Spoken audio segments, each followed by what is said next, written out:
Interesting. You're probably watching the Sabalenka match. Interesting matches today. Yeah, so we were just watching the Sabalenka match. So she was up 5-1. Well, she was up 5-0. And then Stevens just won a game. So it was 5-1, I think 18:30 when we got up, right? Yeah. All right. Hello, everyone. Welcome to another 5K tennis discussion. Today is Sunday, June the 4th, 2023. Hopefully everyone is doing well. We're going to jump right into French Open. This past week, as you know, we used to do shows every day during the majors, and we've been working pretty hard at a couple projects going on where we teach. So it's been a busy week, but nonetheless, very glad to be here. All right, I want to revisit one specific topic to start today. A reminder of the frustration that Carla and I get when we've watched major tournaments, or any tournament for that matter, or really any sporting event, since the war in Ukraine has begun, the lack of handshakes, the lack of showing someone's flag. It's just frustrating. So it seems like every time we've watched a match, because we tend to know that area of the world tends to dominate the game these days, right? Mm-hmm. It's like half the people are just alienated from everyone else, and some of them won't even shake their hands. So I asked you all this question. Do you think it's those tennis players dropping these bombs, or do you think it's the tennis players, raiding these communities? Or were they just maybe born where this is taking place, and maybe they just respect the geography from in which themselves and millennia of ancestors have come, right? It's just frustrating, right? It is, yeah. That's kind of dumb. Like, I watched Kasatkina play against Tsitsipas, and I thought when she went like this, thumbs up, and, she sure shook her hand. I mean, at the end of the day, it has nothing to do with them.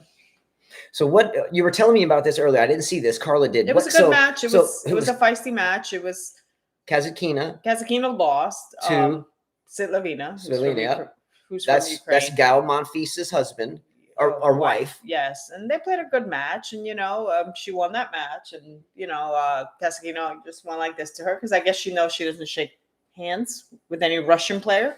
So maybe Kasatkina was aware that she may not approach the net to shake her hand, so she just flipped her a thumbs up. She flipped her. Did she give her a thumbs up back? I don't know. Did she ignore even the thumbs up? I'm sure she looked her way. I don't even know. So I thought that was pretty shitty, and I can't root for a player like that. Agreed. Don't care if your country's having a war. I don't root for you if you act that way. Agreed. Yeah. As a matter of fact, for me, I think I cheer on the Russian players a lot more. Sanjo, what's up? Because of it. I'll cheer the Russian and Belarusian players more because of that. Yeah, for sure. Just saying.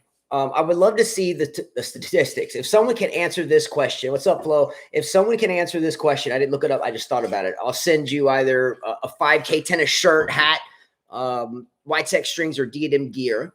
If someone can answer this question. If you look at the tournament, the French Open, up to right now, this is Sunday, fourth round action is finishing. If you could match up those from Belarus and Russia against the Ukrainians on paper in matches. So let's say, a total of 27 matches have taken place between someone from Belarus or Russia and the rest of the field, or Ukraine. Okay, well, or you could put the rest of the field, but that would be a lot of homework.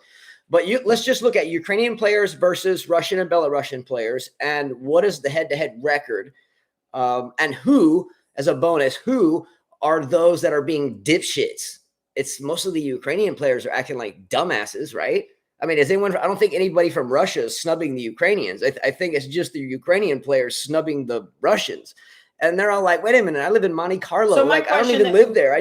I'm from there. So my question is, what am I supposed to do about it? I haven't heard of a male player doing it to another male player. I haven't either. I hear it's the girls. Why do girls have to be so bitchy? I don't think I've heard that from the guys. I didn't even think about that. I haven't seen that from the men. It's always the girls with the drama. Mm-hmm. Is it because men are, they don't think that way. They're more like, hey, I respect you if you could battle with me. I don't think they really care. It's like the girls go too deep into it. So yeah, and oddly enough, and does this work for you? Does this work for girls? And Flo, you're out there.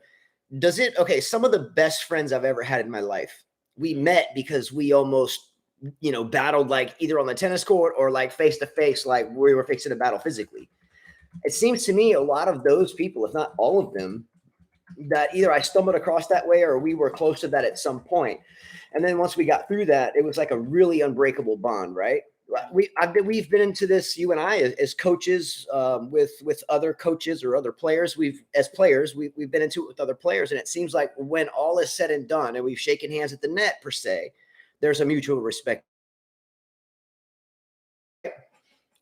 Okay, anyone have any thoughts on the frustration? What's up, Alani, on the frustration of watching a lot of these Ukrainian girls totally snubbing the likes of Azarenka, Sabalenka, Kasatkina? I mean, they already got enough punishment for not being able to play a few Grand Slams last year, and then not their flag, no flag next to them, and then on top of that, this. So yeah, I'm sure they feel bad about that. So on top of that, they have to do this. So I want to read Sanja's statement because they would be much more familiar with the kind of the dichotomy here.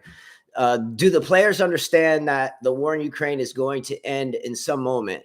What are those players going to? Are the players going to shake hands after? And that's another great question. What about Russia does take over Ukraine? What are they going to do? Never shake their hands? Yeah, I mean, think about it. What about if Ukraine does lose the war? What are they going to do? It's a good question. I'm just curious. I don't know. It's a good question. There's an old saying, time and tide wait for no man. And so does that mean that time heals all wounds? Does that mean the Jewish should never forgive the Germans for what they did?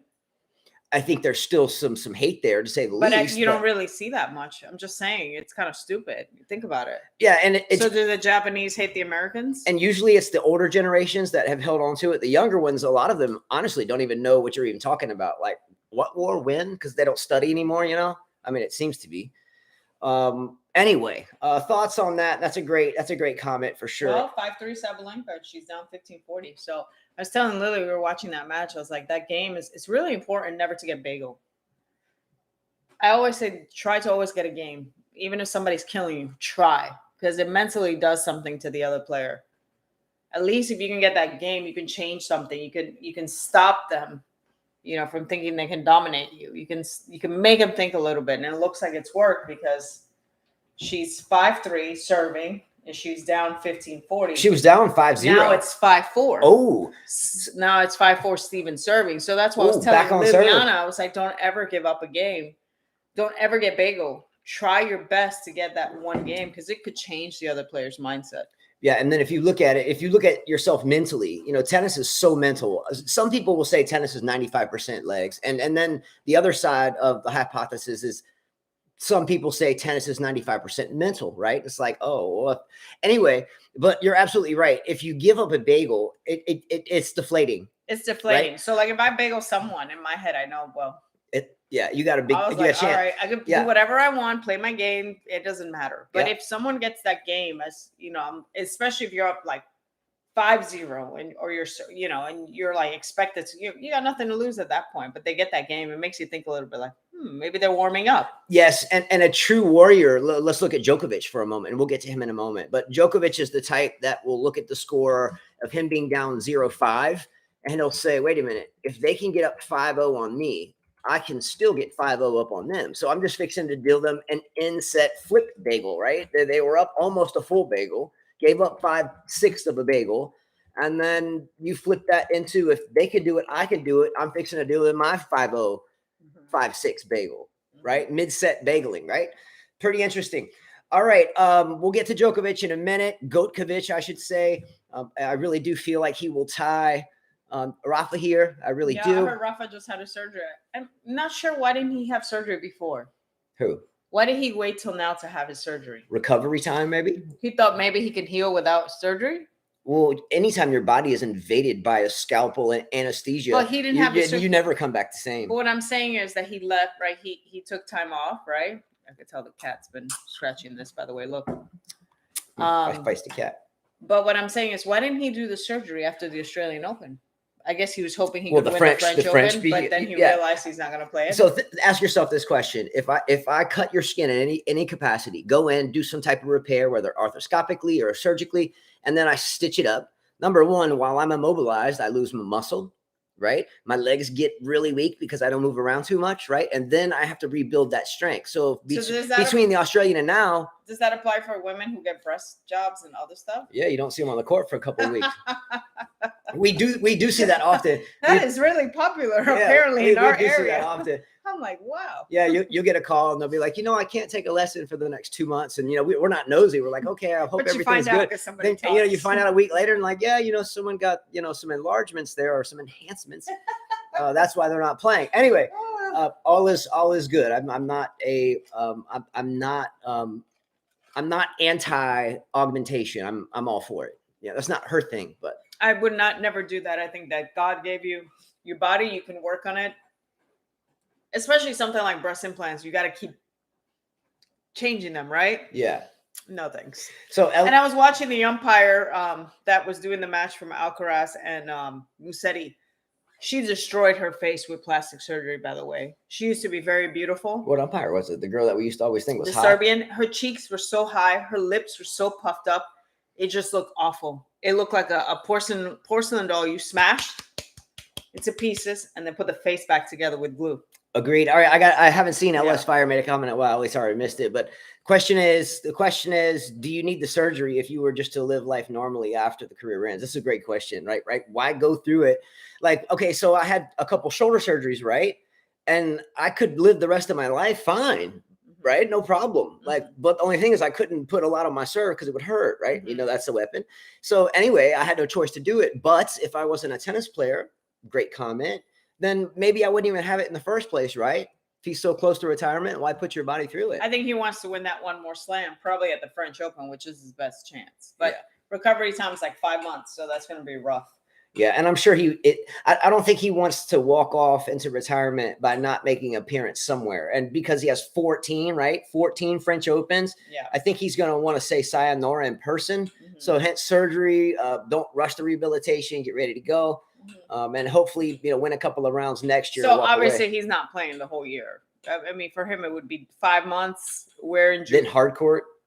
I would not put my body through that on the hard court. Especially the hard court, yeah. I'd wait and start, to the new year again.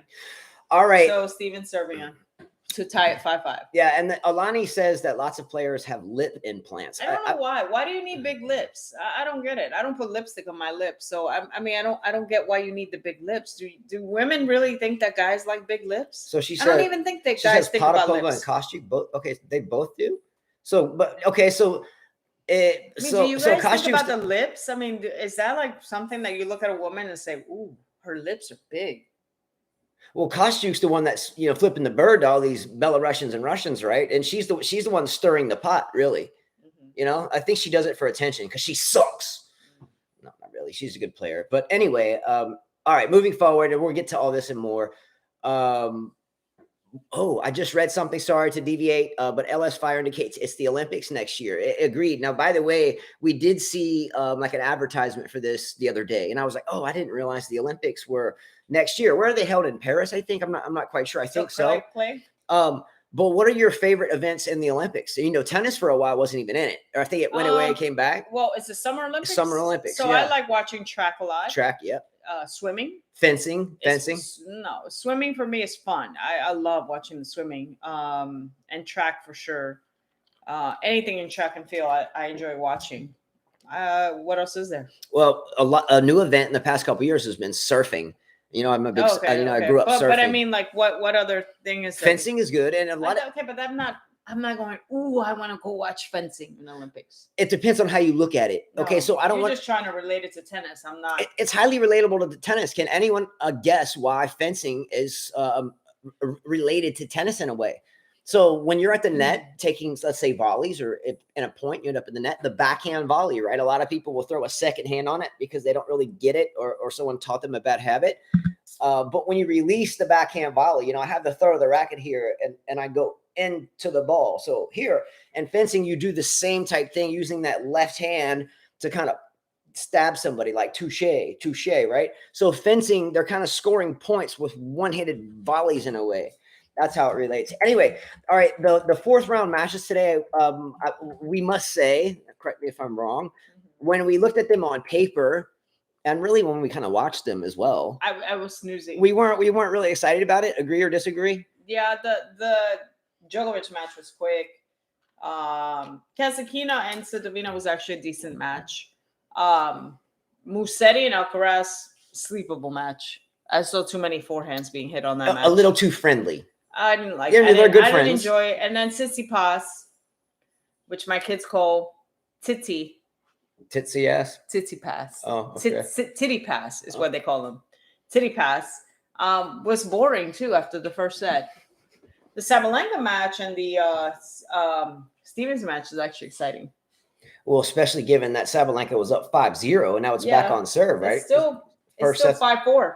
Wow, that's a heck of a game.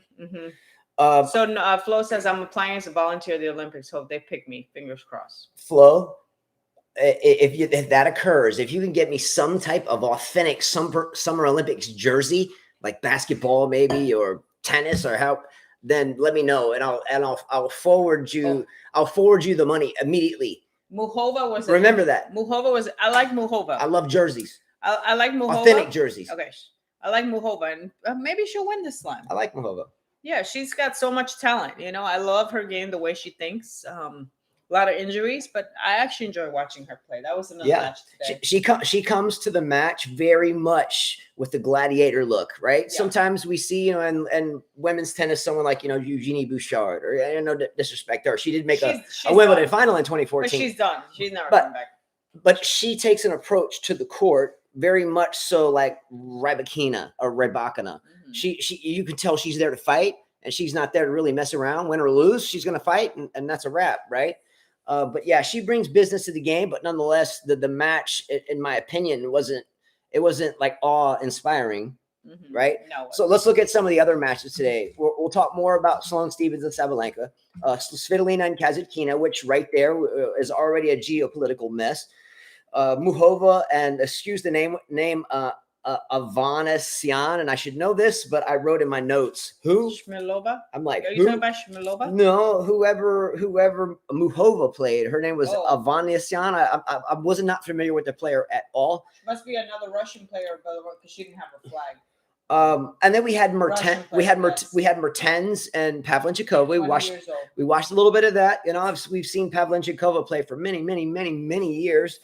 5-5. Same with Mertens, so it was like kind of a vintage match, knowing that. Well, Pavlyuchenkova, you always think she's almost done. Like she should retire, and then all of a sudden, here she is. So Alani says that must be Russian or Armenian. She's Russian, a 20-year-old Russian player. Good research. Okay, let's look at some of the other matches before we talk about them. Karen Khachanov and Sonego or Sonego. Then Sonego beat he beat Rublev, yes. The only reason why anyone watching this show even knows who Sonego is in the first place, and we've said this years ago, if he had not been allowed to beat Novak Djokovic when Novak Djokovic had just beaten Borna Coric to solidify the record of all time of longest weeks at number one, he took out Coric, or excuse me, he took out Coric. The next round he had Sonego, and all of a sudden, he gets thumped on the court.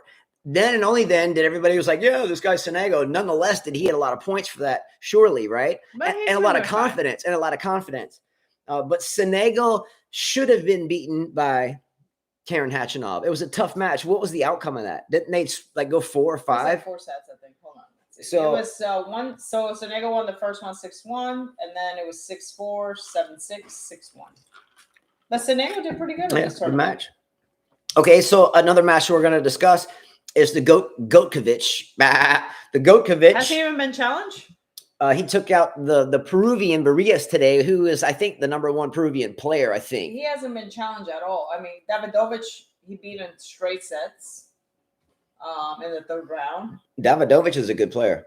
Solid. He beat my man Fusovic in 3 sets, and he beat another American player called Kavasiewicz in 3 sets. So he hasn't been challenged yet. Djokovic? Yeah. But wait a minute. Don't you pick Fusovic on your fantasy teams all the time? I did not this time. Okay. How quickly things change. No, looks is not everything. I'm talking about being a tennis player. I didn't think he would get far anyways. Okay, I wrote a couple of a couple facts on this gentleman, Barrios, who's Peruvian. You don't see a lot of Peruvian tennis players at the top of the game. He's the current #1 Peruvian player. He's won 5 challengers and 5 ITF events. His record on the Pro Tour is 28-28, so that's a coin toss. 0 professional titles outside of challengers and ITF events, and is currently 94 in the world. He lost in the first round of the qualies in 2021 and 2022 at the Wimbledon and US Open, and lost in the first round of the main draw of the Australian Open this year, 2013, and he got through qualies there.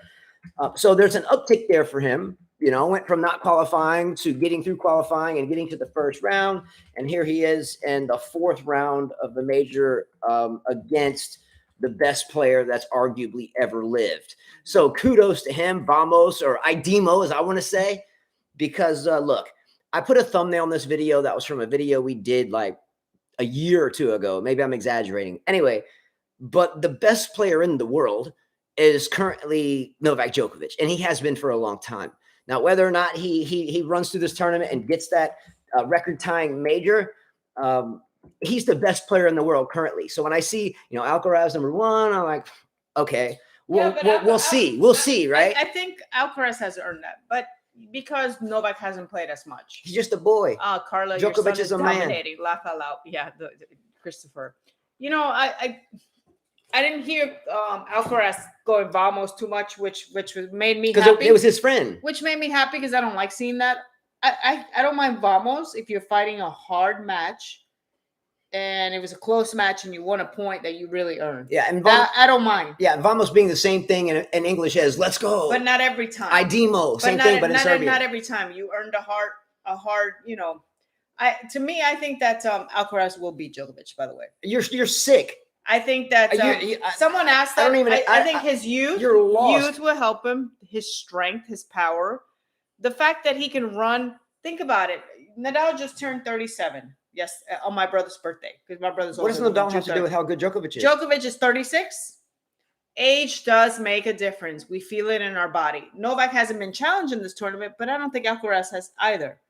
So I think they're both going to go fresh into this. Okay, hold on. Let me interject. Even though they're still got to. Alcaraz just take this year. What are you talking about, Willis? Did Novak not play the tournament because he said take? Okay. That's a rhetorical question. Okay, Justin. I just feel like poll question that. He is poll younger. Question it. Okay, you answer that. Who wins if Novak Djokovic plays Alcaraz, and they're in the same side of the draw? By the way, would it be a quarterfinal or a semi? If they play one another, I think both of them still have a match to go, and I have that here. Blah blah. Alcaraz has got to get through Tsitsipas or Offner. That match is still ongoing, I think. And Djokovic and Khachanov. Khachanov is going to have nothing. I mean, it could very well happen, but watch out for Stefanos if he gets through this match against Lucky Offner here. Is that his first name? Lucky? Is Offner's first name Lucky? Yes. Is his name what's Offner's first name? Lucky? Lucky? Oh, never mind. His name is Sebastian. Sorry, I thought it was Lucky. Anyway, but the best player in the world is Djokovic. Now, I'm not getting into the debate of the greatest of all time, even though I would think we could really have that discussion for the millionth time, but I would fall asleep having it once again. But currently, in the list of players in this tournament and the list of players actively playing on tour, currently, the best player in the world is Novak Djokovic. It's just a hope and a prayer. Do you know why? Do you know? It's not a hope and a prayer. Justin, what I'm saying to you is Djokovic doesn't look to me like Djokovic did a few years ago. I feel because this kid arguably playing the best tennis of his life on clay currently, right now. You saying Djokovic is playing the best play of his? Are you serious? Okay. Wait a minute. You're not even. That's like saying little Justin's playing the best tennis orange ball of his. He hasn't been challenged. You got to be challenged. Oh, he'll get challenged. Baby, you got to be challenged. He hasn't been challenged. Come on. How can you say that? Okay. Now, let's say we're in a court of law and all of you are You got to be challenged. Okay, he's not playing the best tennis. If we're in a court of law, you can't interject because you'll get thrown out of the courtroom. Well, and many are disagreeing with you. Okay, let me ask you this question. Okay. It's okay. All right. Now I forgot what I was going to say. Now. See? You're talking about Novak Djokovic and Alcaraz. Oh, yes. Do you know why Carla wants Alcaraz to win and not Djokovic? Obviously, because she does not want Nadal's record to get tied. Duh. So how do you? That's Duh. that's bias. That doesn't keep the man out of prison. That's not bias. But two, bias. You're telling me that he's gonna beat this kid that hasn't been challenged yet, who is fresh. It'd be different if the kid has been challenged. He is fresh. He looks fresh. Okay. You cannot compare youth to older age. Look at us in our 40s. Could we do what we did in our 30s? No. Could we do what we did in our 20s? Do you want to bet on this? Do you want to take a bet? Justin, do you want to bet or no? Come on, man. See, you're just talking. The kids, because you like Nadal so much. The boys have proven it to us that they can beat us at times. I mean, come on, man, stop. She just doesn't want Nadal's record. No, it has nothing to do with it. If Alcaraz wasn't on the other side, and let's say it was Tsitsipas and Djokovic, right? Mm-hmm. I would say Djokovic will win that match to go on to the final. I would tell you that, but that's not the case. Well, I'm gonna leave this with Hitchhiker's comment before it disappears. And Hitchhiker's a Federer fan, by the way, right? Federer fan. We've been chatting with him for a long time. Okay, Djokovic will win. The players I don't want to win always wins, so Djokovic will win. In other words, saying I don't want him to win either, but he'll win. Okay, and read that. It's a good comment. Read the rest of the comments. Let's go back here. I didn't know you could go back. Okay, let's go. Justin is crazy. Carlos Alcaraz is 33 for 3. Mike, let's take a personal bet. Mike, how isn't he number one? Mike Walker. Okay, then let's put the money where your mouth is. Okay, Mike Walker. $100 paid immediately, and you know we've done this before, and it happens immediately. I'm gonna give you. You're gonna teach them. Hold on, time out. Betting our money. $100. Or just the rackets that I string by myself. Okay. $100. Hold on. Wait, no, but you just. Yeah. Okay. I'm just saying you're betting $100. You're wasting forget about it. You're wasting it. $100, Mike. Straight up. No lines. No given points. No over and under. $100 straight up. That if Djokovic and Alcaraz play, Djokovic wins. Straight up. Okay. Take it. Yeah. Let's go. I'm in. Bing, bing, bing. Okay. He'll take it too. I know he likes. So he likes let's to have see. fun. Sandra says it's going to be difficult to beat Carlos. Michael says best player in clay this year has been Carlos Alcaraz. Van Lee says Justin's being nostalgic. Carla, put your money where your mouth is. I'll take 3 bets. Anybody want to take that? Let's see. Alani said on hardcore Djokovic will school Alcaraz. Grass. We'll see. Thank you. We'll see. Okay, let's talk about Alcaraz for a minute. Fun debate there. Let's talk about the Alcaraz-Musetti match for a moment. I did write this when I was writing. So we're at 50-50. Okay, so coin toss. I did write this early this morning. I wrote here when I was watching the Alcaraz-Musetti match, and I put an asterisk. Carlo wants Alcaraz to win, says that he has the better chance to beat Djokovic than Musetti. Anyway, then I started kind of writing some stuff down. Personally, I wanted Musetti to win that because of the one-handed backhand. You know my preference for especially a male and a one-handed backhand. But at the beginning of this match, right, the Musetti and Tsitsipas, or excuse me, Musetti and Alcaraz were like walking or warming up in the hallway. Like they were jogging in place. I don't know if you saw this, but if you didn't see it, you know, before players walking on court, they're kind of jogging around, you know, warming up, you know, because the purpose of the warm up is to know your opponent's weakness, but they know each other pretty well, so they don't have to worry about that. Steven's up 4-2 in the tiebreaker. Oh, she's kicking some arse. Okay, but at the beginning of the match, we were reminded about something we tell our students all the time, and that's to be a complete tennis player. That is not only to hit your forehand hard as hell and have to win the points within 3 shots, which, you know, is okay if it's working, but sometimes you meet players that do the same thing better than you. Now, what are you going to do then? You know, we have to think like a chess player, right? So at the beginning of this match, the commentators said something along the lines of, these guys are good friends. They've known each other for a lot of years and blah, blah, blah, blah. And Musetti has never lost to Alcaraz up to this point. However, at that point in time where Musetti was beating him, Alcaraz wasn't as a complete player as he is currently. Namely, other shots besides a big booming forehand, right? The commentator went on to say something along the lines of, whoever can utilize the drop shot, the slice, mix it up, you know, hit the ball through the court, you know, in other words, have a complete game is the one that I would pick. And the commentator said in ending that because Alcaraz has developed into that complete player, I now give the edge to Alcaraz, even though Musetti was undefeated against him prior to the match beginning. Now, what is it we tell students every single time, and some of them laugh at us?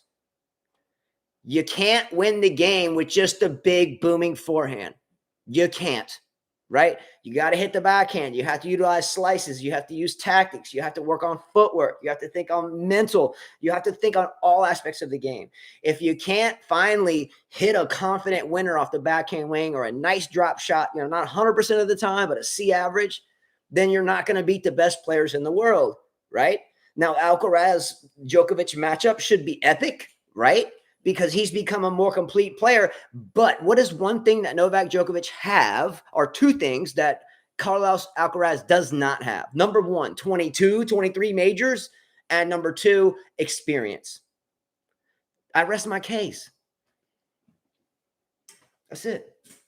That's all I'm telling you. The same thing you coach because you like. Van Lee said Roddick won with just the forehand. No, I think he had a serve too, Van Lee. I mean, let's not forget his serve got him out of trouble. Federer treated Roddick like his little baby, like his sixth child. Like, come on. Roddick had nothing on Federer. Look at the record. What, he beat him once? Or did he ever?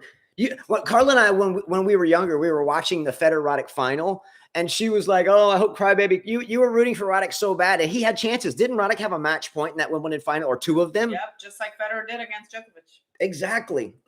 It just happens. Yeah, it just happens. Okay. I mean, he's strong because he's young. That's why he uses his youth really well, and how you should use it. You got salt on your. Oh, my hair. There you go. Very interesting. Mm-hmm. Okay, so does Novak Djokovic tie Rafael Nadal's major record here? Novak will. Not here. Not here. Oh, he can not at this tournament. He can do it at Wimbledon. No, he's not tied. He would pass him. Oh, they're tied now. Yeah. So he would. I think that Novak can do it at Wimbledon. So he would become the undisputed GOAT. I think he'll do it at Wimbledon. Does anyone else think Novak Djokovic becomes the undisputed GOAT? I mean, he will. I mean, after this tournament, I don't think in French. I think he has a chance at Wimbledon for sure. Yeah. Mm-hmm. Yeah. Okay. So the next thing I'm going to bring up. 5-5, by the way. Heck of a match. That's a big first set. Mm-hmm. The youth of Sabalenka, I think, will work. The youth, well, one's 30, one's 24, 25. That's not much of a difference. All right. Not really, it's not. You said 36 to 19, then I say, like Alcaraz and Djokovic? Yeah, but that 5 years is not much of a difference. Okay, so I'm going to read something, and maybe I don't read it all. It's not terribly long, and it's not something. Set point. Okay, she has a set point. Okay, so it's not terribly long, so let me get through this one. But we were advised about another ball boy or ball girl incident by my dad. Anyway, my dad's not my dad. He was a coach. He was born into the game. He's 84, and his dad played the game. That gives you some credible history. Has been through all the USPTA stuff, and he's bled tennis since long before I was born. Played college at University of California, Riverside. Anyway, but he dissects all this stuff. So we get this message today when we're watching the Sloane Stephens match, like not long ago, right? Okay, so we looked into it, and I was like, damn. Then we watched the point. Can you find that point so we can show them? Okay, so I get this message, and it says, tennis and today's news. Quote, the French Open experience ended abruptly on Sunday for doubles players Miyu Kato and Aldilia Sugiati. The two tennis players were forced to forfeit their third-round match against Maria Buskova of the Czech Republic and Ceribes Tormo of Spain after Kato accidentally hit a ball girl with a ball after a point. Note, unfortunate. Okay. Note, unfortunate tennis at less than its best. This is where the producer gets fired. I'm just kidding. Okay, so let me repeat that. Note, unfortunate tennis at less than its best. Didn't see it and haven't been able to find a video of what happened. Apparently, though, the errant ball wasn't struck in anger and traveled from one end of the court to the other, a ball ordinarily easily caught by even a minimally trained ball person. I've talked about training ball people before after the Djokovic thing. A minimally trained ball person. No doubt, however, the youngster was momentarily distracted from the action on the court and was understandably surprised and rattled when hit. So the ball girl is surprised and rattled and breaks into tears, whereupon the doubles team of Bouzkova and Tsitsipas see this as a way to win a tough match by getting their opponents disqualified. Well, what's to be said? What's to be learned? It seems to me that this is a situation and an outcome worthy of a family roundtable discussion. The aim wouldn't be to fault anyone, certainly not the ball girl, certainly not Bouzkova and Tsitsipas Tormo, and certainly not the official who ended the match, although, of course, possibly Kato, who hit the ball outside the line of duty, and obviously and senseless no-no, especially in today's rather edgy atmosphere. The key element is that it seems to me is recognizing that, yes, anytime there's competition, anytime people are involved and at competitive odds with one another, the setting is inherently right for heightened tension and misadventure. So make this one of the fundamental goals in learning the total basket of skills that constitute the game of tennis, which in a very real way is a microcosm of all life. When in the arena of action, learn to value and love composure, preferably every second of the time. Forget hissy fits or anything remotely hissy or anything like a hissy fit. Learn to understand value and love that which is within the line of duty and is the happiest to claim staying within the line of duty. Fortunately, the line of duty constraints don't mean that every point can't be played with every ounce of skill and effort. In fact, just the opposite. That is, line of duty constraints underscore the absolute need to practice hard in order to strengthen the skills required for hard-fought play and the steady build the competitive mindset and grit that underlies hard-fought play. And ending. These days, in short, line of duty lapses can be hurtful, even punishing, and are best left to those who derive an extra measure of pleasure from wounds and losses. Okay, fair enough. Long, but very, very important, I think, in the world in which we live. Everybody's bitching. Everybody's looking for a shortcut. Everybody wants to sue you. Everyone's got like, oh, well, he slapped me, but he slapped you last week and you kicked him out. So why aren't you kicking them out? Shut up. The ball girl should have seen the ball. And okay, she didn't even hit her. She love tapped it. I feed balls to students right in my face all the time, and sometimes I get hit. Okay, sorry, don't worry about it. I'm good, man. Let's go. Keep working, right? Mm-hmm. Man, this ball came from the baseline, and she wasn't even whacking it out of frustration. Get the video. She just tapped it so she could catch it, and the girl didn't catch it. It bonked her in the face. She started crying like a little baby deer. Doe, a deer, a ball in my ear. Shut up. You just cried like a girl. Damn. Ruined the whole match. How are they going to see that? Don't know how they. Anyway, find the video. It's ridiculous. You can't see that. That's not acceptable. Anyway, they can find the video. They won't be able to see it. The reality is that she barely hit her. She could have caught it, and then the girl's crying. And I feel like and then the other two, the opponents, Bouzkova and Tsitsipas shouldn't have bitched about that. Yeah, because they went up there to bitch. So like, you couldn't beat them with your racket. Like, you couldn't do it with your tennis skills. You had to bitch about it. No. I mean, yeah. I mean, I get the girl was crying. You know, I mean, I'm surely it startled her, but it wasn't. I mean, it wasn't like. I'm not going to get back into the Djokovic thing, but even that was an accident. But he did that one out of frustration, right? And some would argue that not. We go that way.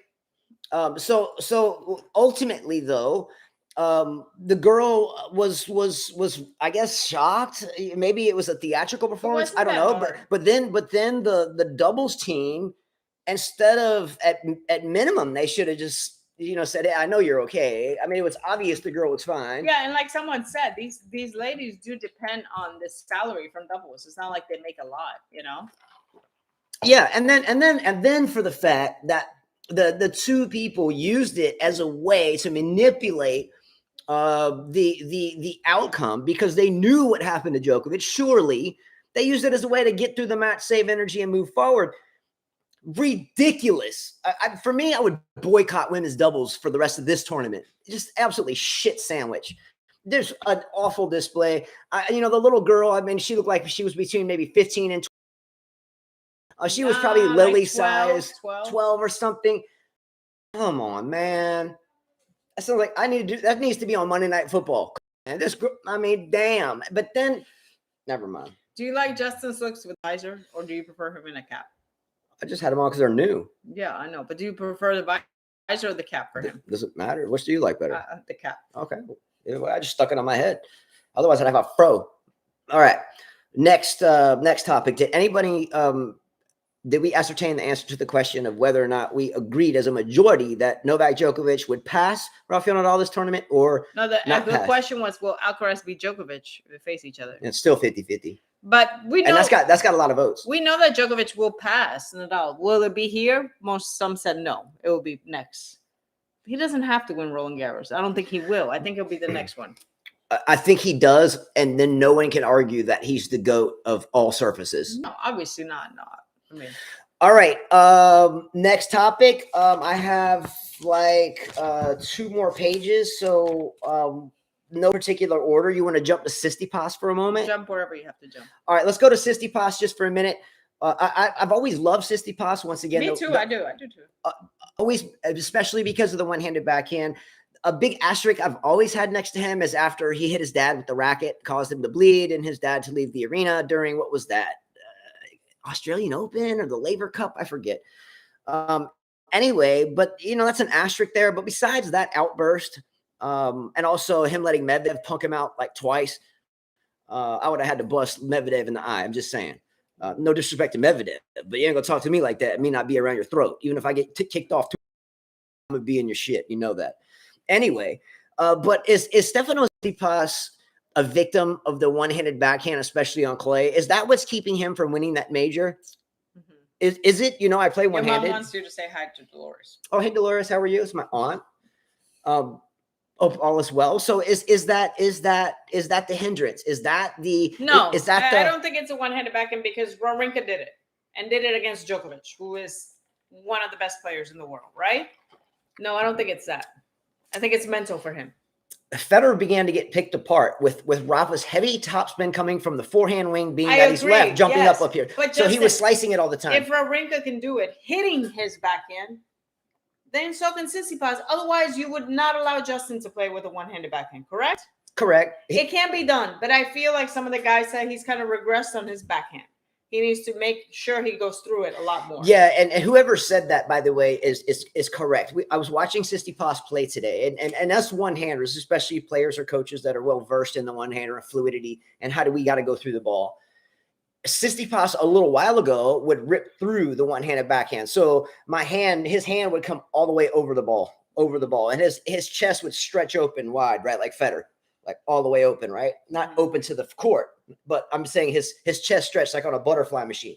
Bow, right? Mm-hmm. If you watched him play his match today against who did he play? Who did Tsitsipas play? His name is Offner, right? Yeah. Mm-hmm. If you notice, he would check his swing a lot. He would finish. He would go through the point of impact, but his hand, his chest wouldn't open up all the way, and then he wouldn't flow. He wouldn't make the shape of the ball with his hand. Now there was times of that, but he kind of hit through it, and sometimes he wouldn't. It seems to me he doesn't trust his backhand as much as he used to, right? Mm-hmm. So yes, then that's the hindrance. So what's the answer? Does he need to continue to work on his backhand? Right. I think he could use probably an extra hour or two a day on the practice court instead of doing selfie videos to different travels if he wants to win that first major. Yeah. Or he'll end up like one of the best players who ever lived to not win a major. Who are some of them? David Ferrer, who's some of the best players ever to not have won a major. David Nalbandian that beat the likes of Djokovic, Nadal, and Federer all in the same tournament. Mm-hmm. Give me some more. How about on the women's side? Who are some of the best players ever to never win a major? Sabine Lisicki. What? She dealt with injury. She was a beast. She was one of the best players. Sabine Lisicki was a beast. Justin, no. Okay, give me some more. Safina was supposed to win a Sam, never won one. There you go. And her brother won 2. Didn't Safin win 2 U.S. Opens? 2 or 3. No, it was 1 Australian, a U.S. Open, or 2 maybe. I don't know. Yeah, he was a monster. He won 1 Australian. He was an asshole though. You know what I mean? But you get it, right? Yeah. Lisicki could never win, but Raducanu would win at least 2. What? Jose P., are you smoking crack? There's no way that Raducanu will ever win another one. She got lucky. Another one? Who? Come on. Raducanu will not win. Yeah, that's not going to happen. Yeah. That's more far-fetched than Roger Federer. Alani said Lisicki started trembling Wimbledon final versus Fat Bartoli. Yeah. Oh, is that who Bartoli beat in the final? Mm-hmm. Oh, damn. The two-handed, forehand, and backhand beat Lazicki. That's sad. Mm-hmm. That's sad. Mm-hmm. Well, not really, but that Bartoli's an ass too. Like she would be a real ass on the court. That's for sure. I want to put up her ass either. I would have been like, screw you. Okay. We're going to shift on to who is left in the draws. All right. So let me pull out my draws. All right. Let's start on the women's side. Why not? We know that Sabalenka and Stevens are still playing. Did Sabalenka win the first set? Yes. Okay. Stevens is going to have a long battle from here, an uphill battle. We have Svitolina, the Ukrainian, awaiting the winner of that. We have Muhova and Pavlyuchenkova. I give the edge to Muhova, or at least the biased. I like her better than Pavlyuchenkova. Swiatek, Serenko. Here's another Ukrainian, Serenko Ukrainian. So Swiatek just cruised to that. Yeah, Coco Gauff and Schmidlova. Hey, good for Gauff. She has a tough battle though. Sorribes Tormo and Hadid Maya, not terribly interested. And then below Pera and Ons Jabeur. Yeah, Jabeur is motivating for me because of simply where she comes from and is one of the, if not the only, I think Egyptian or Tunisian. She's Tunisian girl that's ever made a major final. She's not gonna win. I'm not saying she will. No. Okay. On the men's side, well, we know we have Alcaraz that's going to face Tsitsipas. Tsitsipas pulled that out, right? Mm-hmm. Who you got there? Alcaraz. I'm going to pull for Tsitsipas. Again, the one-handed backhand, he just going to have to hit the ball for sure. Alcaraz, just because he'll give a better competition to Djokovic. Yeah. And Alcaraz likes to play the drop shot a lot. He gets a lot of free points I'm off sure of that it. he's going to pick on Tsitsipas backhand a lot. Yeah. Alcaraz is good getting the ball to inside-out forehanders. We meet a lot of students and see a lot of coaches that all they teach is forehands. Hey, there's some academies here that's all they teach. That's all they teach. Like, don't worry about your backhand. Luck, it doesn't matter if you ran all the way up. Kiddos. Yeah, good luck with that. But seriously, we do have over many years in different locations. I can't say internationally. You can, but I haven't been international. But all over East Coast, West Coast, where a lot of people are just told to whack the forehand. Even if you're, if you're on the ad court, you're a right-handed player, and you're hitting inside out in the doubles alley of the backhand side. Alcaraz understands the weakness, and he chips the drop shot all the way up to the net on the ad side. So he pushes you back with a deep backhand with spin and altitude, giving the player a time to get sucked in psychologically to stepping around that and trying to crunch the inside out angle or the inside in up the line. And he understands this, and he's in the position where he needs to be, and he catches the drop shot and moves him all the way forward, clear across court.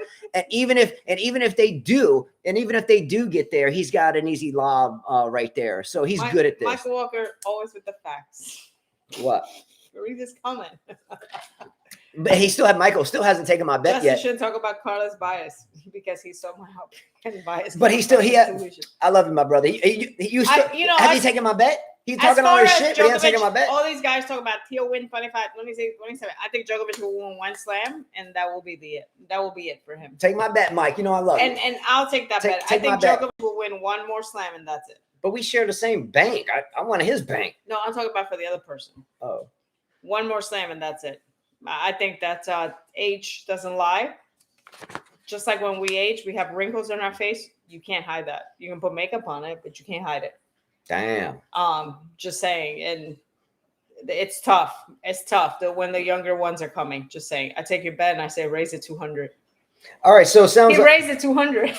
Do not take that bet. She'll get mad at me then. Even 100, she's going to yell at me after the show. Yeah. But we'll do 100. Let's go 100 because 200.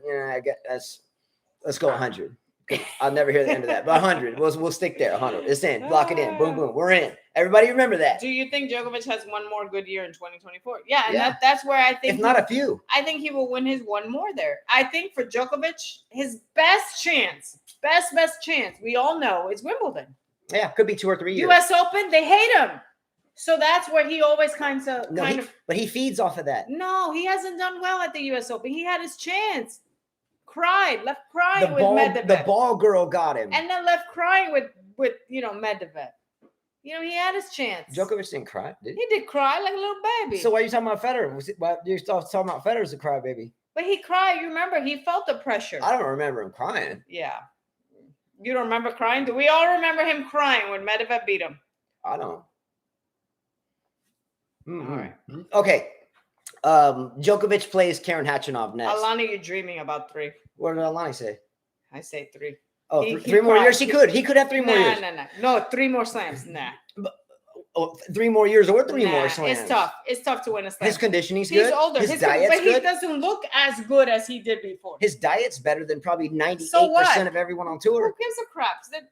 Do you look at Alcaraz as 6? And your point is? Well, his diet. Age doesn't lie. Okay. You can't beat age. You cannot. For all those people that try to beat age by plastic surgery and all this, you cannot beat age. You could see it in your face. How is it that I know one particular person that's 18 years old, that's a good player. You 6-0, 6-0, 6-0 this person every time. That's because she goes to the Academy of Inside Out Forehands. Oh, she does it inside out forehand.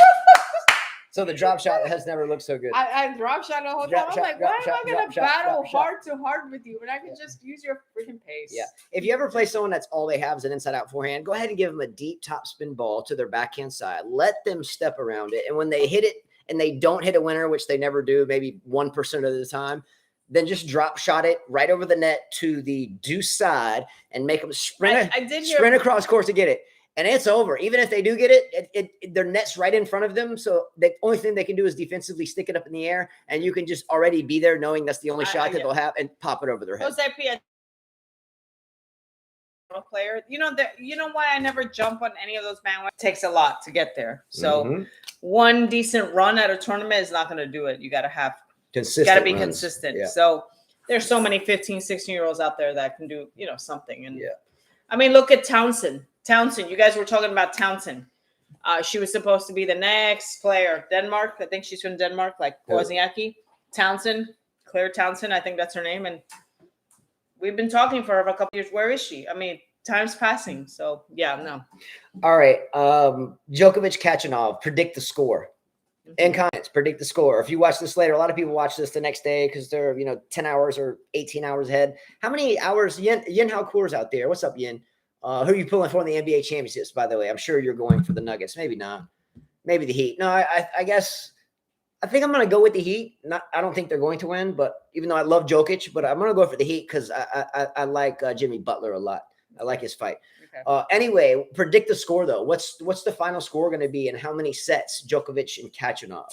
I think it's an old-fashioned ass whipping. It's got ass whooping. I think 6-4 first set, 6-4, 6-2, 6-3, 4-2-3. Djokovic.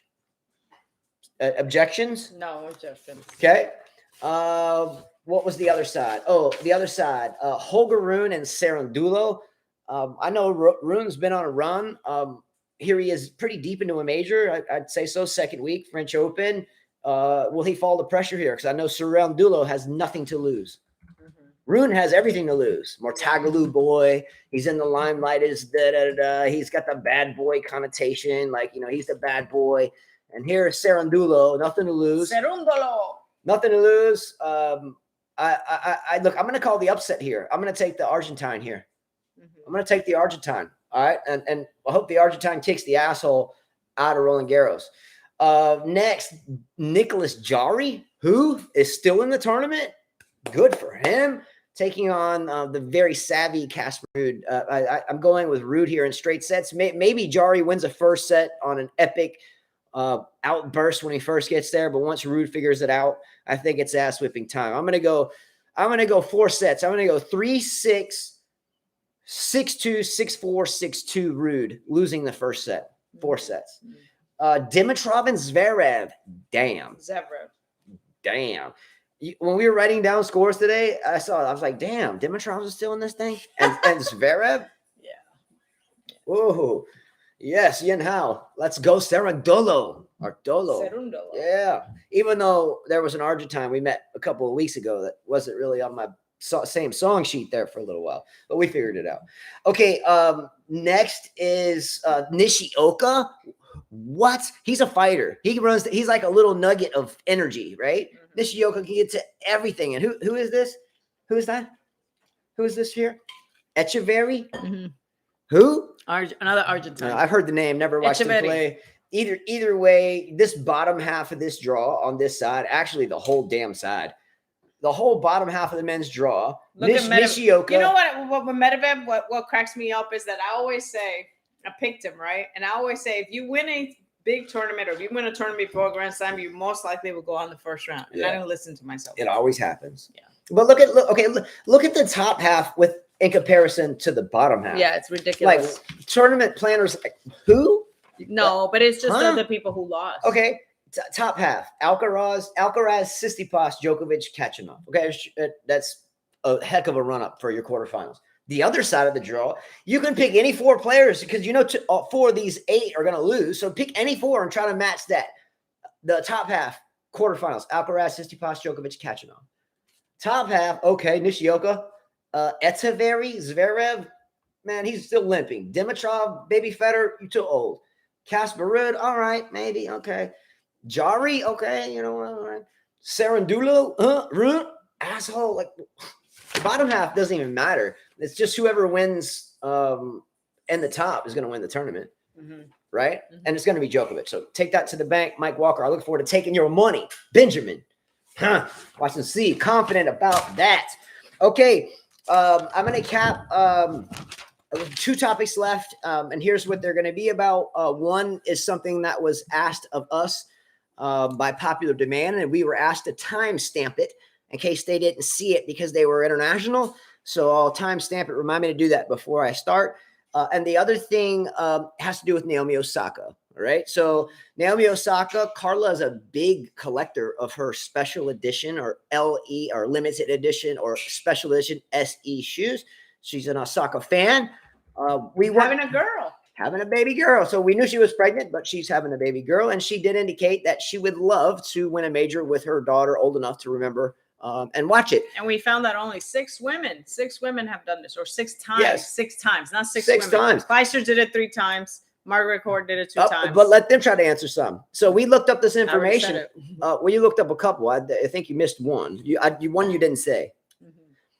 Anyway, there's a handful of women that have a total of 6 times had a daughter or a child watch the match and won. Serena wasn't able to do it. See if you can guess that. But good for her. I do think that Osaka has a lot of work to do. You know, when you and I first met, right? You've been playing almost a lot, and I hadn't played at all except coaching, except feeding balls in a long time. And you said you could tell you're a good player, but you're rusty, right? So even if you've played the game for 45 years or you've played it for 20, however old she is, right? You develop rust, especially after your body goes through the biological process of having a child. The body changes, right? We've seen it 5 times. The body changes. Not in a bad way, but there's just certain things that I think that Michael Walker got it. Good job. I figured he would. Stop. Careful, Justin. Okay, well, good luck to Osaka. Does anyone believe that? I hope so for herself. Last question for Osaka. Do you think she is sorry for her boyfriend, Corday, flipping everybody off at the U.S. Open during, was it COVID? No. I have a hard time forgetting about that. It wasn't her, granted. Okay, so the last thing, and let me timestamp this. Where are we at? Let's put, let me timestamp it, 58:20 or so. Okay, so 58:20.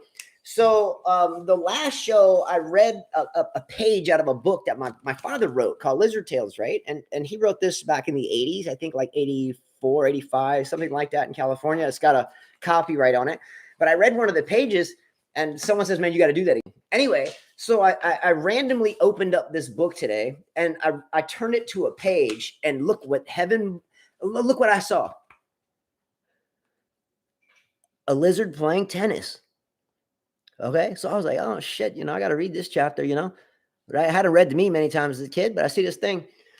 So I'll read you the intro and then I'll read you 2 little things. Okay, so underneath this tennis playing lizard right here, it's like McEnroe. It's like Mike Walker out there playing.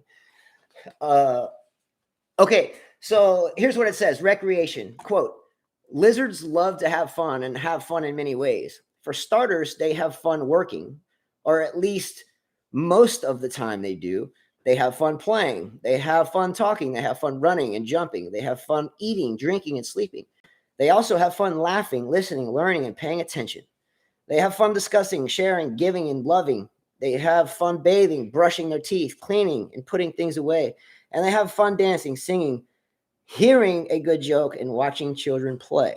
They have fun doing lots of other things too. The list could go on and on. Lizards are just plain fun having creatures. Okay, so I'm gonna read you this. This is like 5 sentences. So each one of these pages is like a thought. Then the next page is a different thought. Okay, and each one of these has to do with a certain pair of lizards. All right, so these lizards are called option lizards. Like you have an option in life. It's option, you know the word. Okay, this was for my sister in 1982. Option lizards are very good little lizards. One I remember well was one who went inside when the sun went down and flipped on the light switch, but there were no lights. She couldn't find a candle, a lantern, or a match. So she reviewed her multiplication tables. Sounds like a tennis player in training, right? Mm-hmm. I remember when I was a kid, I would be like, Dad, it's raining. I want to go to the court. You better get your ass down there and practice your ups and downs or changing grips or something. Shoot. Break? Who? Huh? What you talking about, Willis? Breaks. Man, come on. The lazy need not apply. Okay, last 2 things, and they're super short. But I flipped the page from recreation, so I said, what's up? We're going to find something about tennis. And lo and behold, here it is, okay? This is option 2 lizards. So I'm going to show you this thing. See? Option 2 lizards. And this is the story right here, okay? So here we go. What's up, Cam Williams? Love you, my brother. Always watch you. You are a cornerstone for play-by-play at the club. Thank you for everything. And if any of you see this video and don't know who Cam Williams is, surely you do. Wonderful gentleman. We met because of his eBay videos. So don't let him fool you. He's not a tennis guru.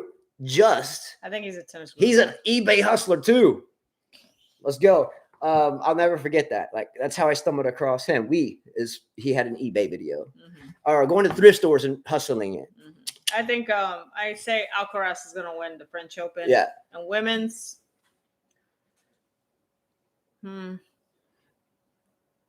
Surprise. Swiatek. Okay, option. No, I don't want her to win it. Maybe Slovenia will do it.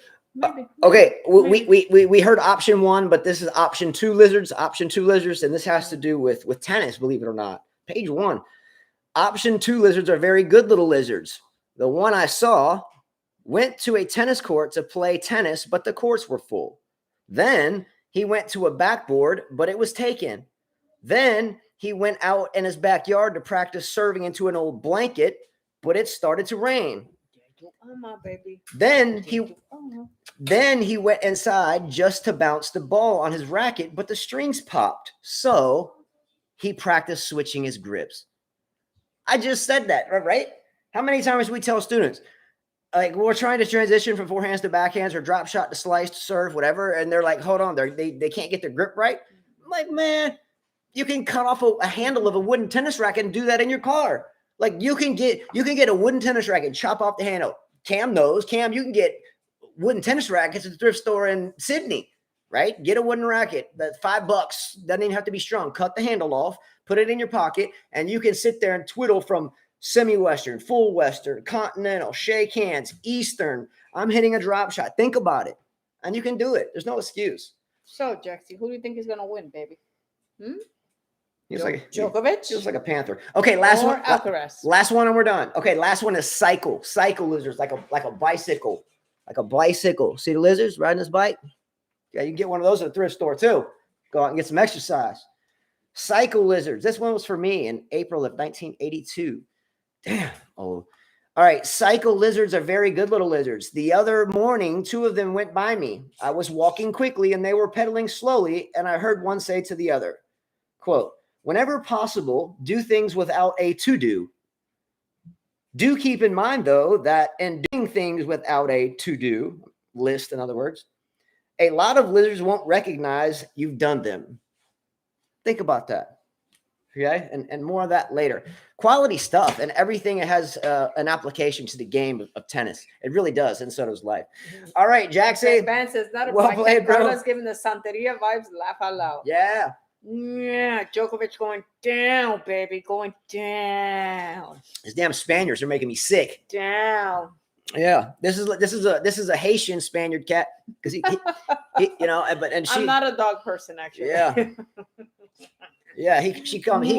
This cat comes from the other side of the wall on the Dominican Republic. So Just right across the fence. It's amazing though. The whole island is the same. It's separated by the fence, and it's like a totally You different. can tell the difference. It's like a totally different population. The world is small, Oh, Jackson. and there are walls. All right, take care. See you later. Vamos. Let's go. Let's go. Go Djokovic. Let's go. Bye-bye, guys.